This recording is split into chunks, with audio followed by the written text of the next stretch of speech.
Welcome to Beyond a Happy Marriage. I'm Arcadius. And I'm Monika. If you are striving for something deeper than just a happy marriage, if you want a relationship that's truly transformative, that leads to intentional living, then this podcast is for you. We are absolutely delighted to bring our conversations to English-speaking couples around the world. Hello everyone, and welcome back to Beyond a Happy Marriage. I'm Arcadius, and here's my wife, Monika. Hello everyone. And we are recording this during a special week. It's a marriage week running from February the 7th through the 14th, which means couples all around the world are celebrating their marriages right now. So if you're listening to this with your spouse, brilliant. If you're already doing marriage week, right? And if you're listening alone, maybe pause this, grab your spouse and make it a date. Subtle, very subtle, Arek. We are now 5 weeks into our fasting series for women, and today we're talking a little bit of detour, but trust me, it all connects. We are talking about something that affects both your fasting practice and your marriage, the dopamine reset. What happens to your brain when you stop buying stuff and start fasting? And this is personal for us right now because we just moved house from the UK to Poland, and we had to make some really hard decisions about what to keep and what to let go. So many boxes, so many decisions, so much stuff we thought we need until we had to actually pack it into a lorry. Yes, and now we are in a new home with 2 young boys, and we're trying very hard not to fill it back up with clutter again, which is easier said than done. So before we dive in, just a quick reminder, if you haven't subscribed yet to this podcast, please do. We are a small operation, just 2 of us, and every subscription generally helps us keep creating content. So you can always find us on Spotify and YouTube. And if this episode resonates with you, send it to other couple, just one. All right, shall we jump in, Arek? Oh yes, let's do it. So, Arek, what got you thinking about this topic for the podcast? Well, honestly, the movie we watched... We watched a documentary recently called Minimalism by Joshua Fields, Milburn and Ryan Nicodemus. 2 guys who walked away from high-paying corporate jobs to live with less. And I couldn't stop thinking about how much it aligned with what we've been teaching about fasting. It really did. They talk about how our culture tells us that more equals happiness, more money, more possessions, bigger houses, newer cars.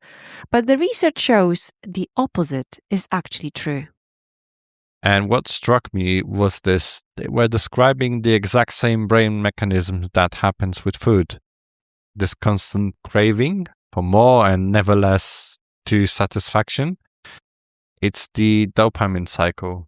Which we'll explain in a minute. But first, can we talk about our moving experience, Arek? Oh, yes. So for the context, listeners, we spent nearly 20 years in UK. We raised our boys there, built our life there.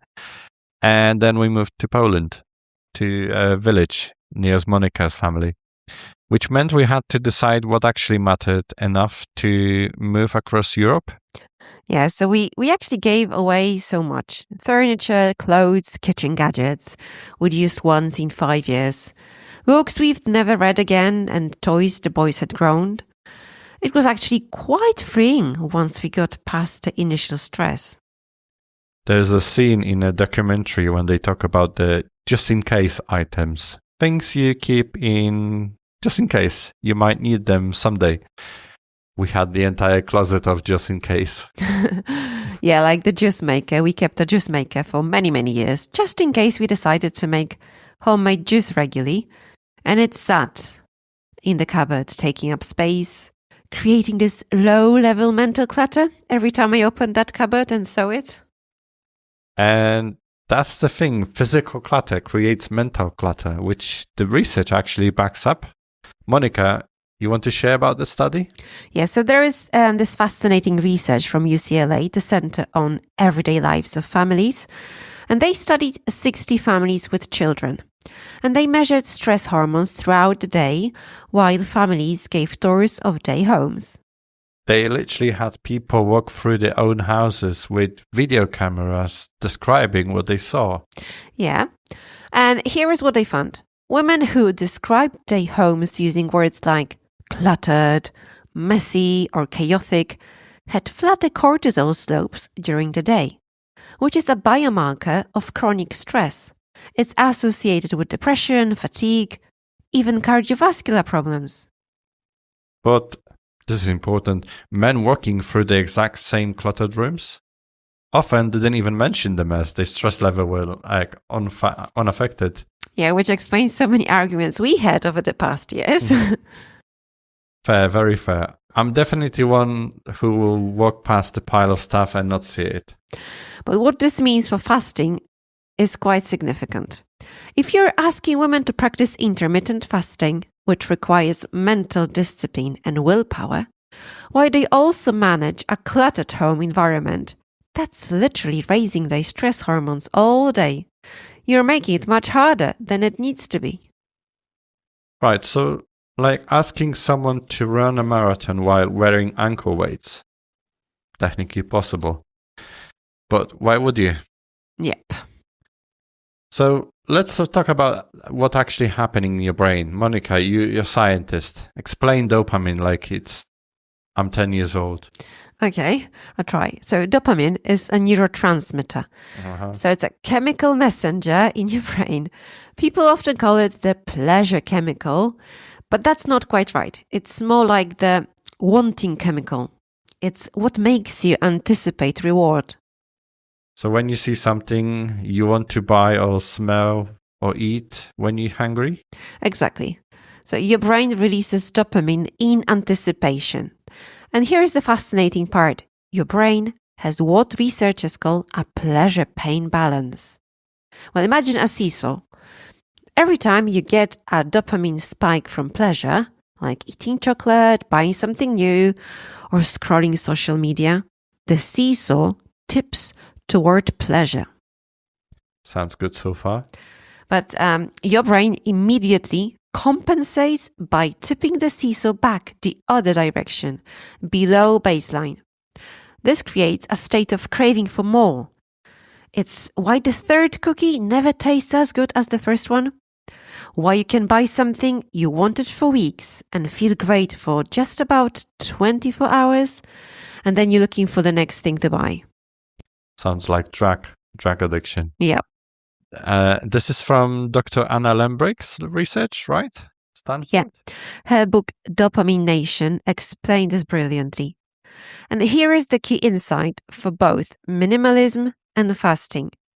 When you press on the pain side of the balance through voluntary restriction, your brain compensates by shifting the baseline closer to pleasure.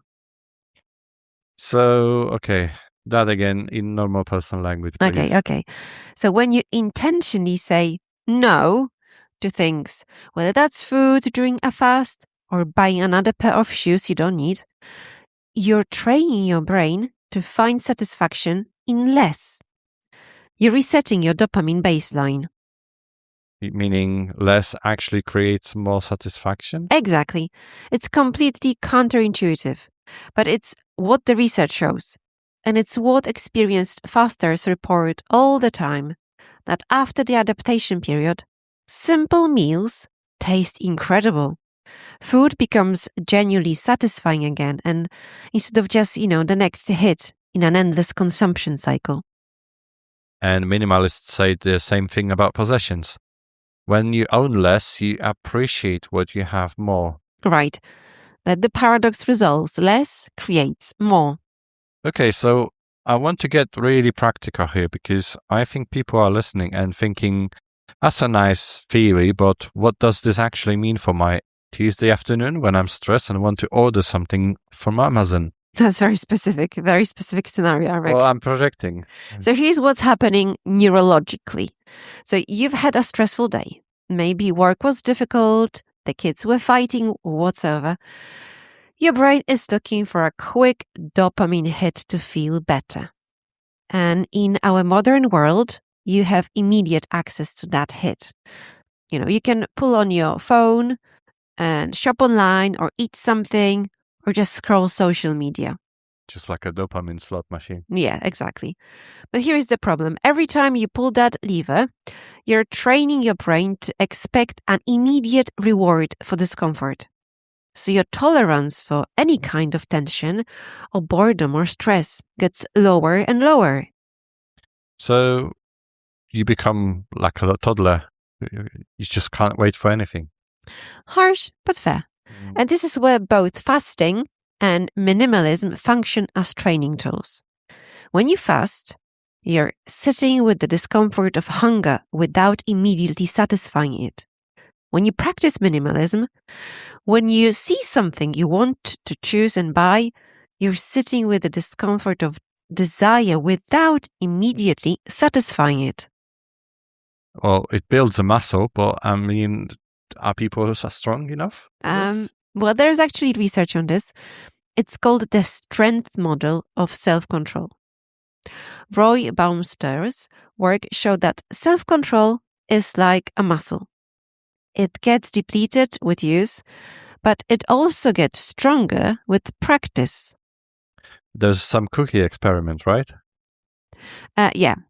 So this Baumeister brought hungry college students into a room that smelled like freshly baked chocolate chip cookies. How the students could eat the cookies, the other half were told they had to eat radishes instead, while staring at those cookies. That's cruel. Yeah, I know, very cruel. Then both groups were given an impossible puzzle to solve. And the students who resisted the cookies gave up on the puzzle significantly faster. Why? Because resisting the chocolate had depleted their willpower reserve. So they had less self-control left for the challenging task. Exactly. And this is why decision fatigue is such a problem. Every single decision you make during the day, what to wear, what to eat, what to buy, whether to respond to that text, drains this shared pool of self-control. That's very interesting. And researchers estimate we make over 200 food-related decisions every single day without even being aware of them. Well, that 200 decisions, imagine other decisions. Yeah.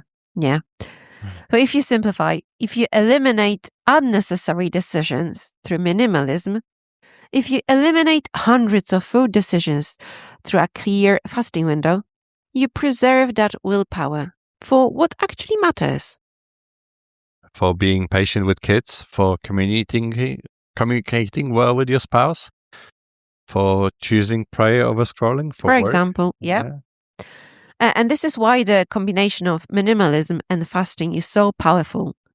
They both train in the same capacity, the ability to sit with discomfort, to delay gratification, to choose the greater good over the immediate pleasure. Okay, so let's get really practical about clutter and fasting, because I think a lot of women listening here are in week 5 of this fasting series, and maybe it's going well, maybe it's harder than expected. And I want to talk about how your environment affects your success. Yeah, that's actually good timing because there is specific research on this. Brian Wansink, who studied eating behavior at Cornell, did a series of experiments showing how your environment shapes your eating without you realizing it. Give us an example. So in one study, he gave people either medium-sized or large-sized bowls and told them to serve themselves ice cream. The people with large bowls served themselves 31% more ice cream on average. But when asked afterward, they had no awareness they had taken more. The size of the bowl changed their behavior without them noticing. Yes, exactly. And in another study, he put candies on people's desks. Some people had the candy in a clear jar right on the desk. Others had it in an opaque jar. Others had it in a drawer. Just the visibility and accessibility of the candy changed how much people ate by amounts. Huge amounts. Interesting. This is why you gave me the smaller plate. Yes, exactly. So in principle, your environment influences your behavior more than your willpower does. Yes, right. Yeah. Which means if you're trying to fast successfully, you need to set up your environment to support that. And like visual clutter, seeing food, seeing the pantry, seeing 17 different snack options, all of that creates decision fatigue and trigger. And that's not easy. I mean, No. especially when you live in an environment which you can't move away from. Yeah. But we had the advantage of starting fresh. We moved with only a couple essentials. So we weren't bringing years of accumulated kitchen gadgets to our home. We have one pot. Yeah. Well, that's a slight exaggeration. But we do have dramatically fewer things than we had in the UK. And one thing I had specifically for fasting was organize the pantry so healthy, whole foods are at the eye level and easily visible. Anything processed or snack-like is either up high or behind closed doors. And still accessible. Yeah. You need to be told for that. And keep the kitchen counters really clear. I mean, almost nothing sits out permanently except the coffee maker. Yeah, coffee maker. This is non-negotiable. Okay. Well, coffee still carves for sweetness.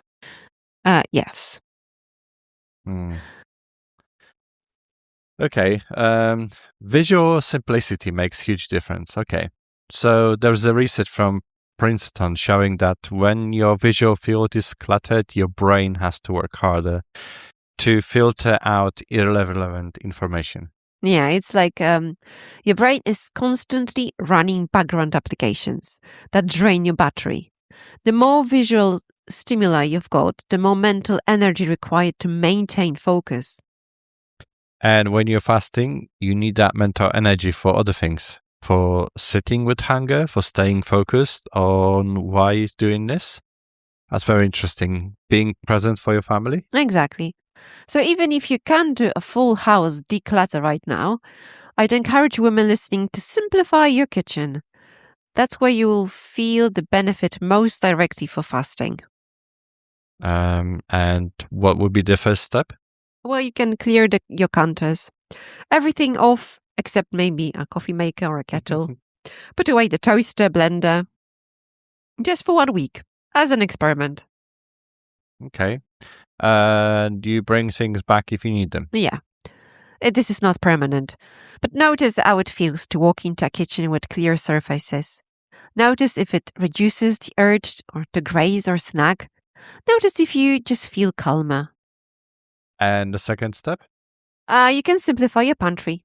You don't need 17 different types of crackers and snacks. Keep what you actually eat regularly. Donate what's been sitting there for months. Okay. And okay, what this is what we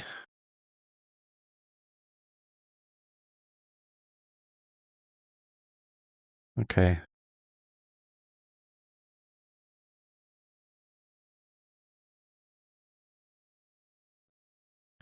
Okay, all right. We are at the time, so let's wrap up with this and some practical takeaways. Monika, if you're someone listening and thinking, okay, I'm convinced, what do I actually do this week?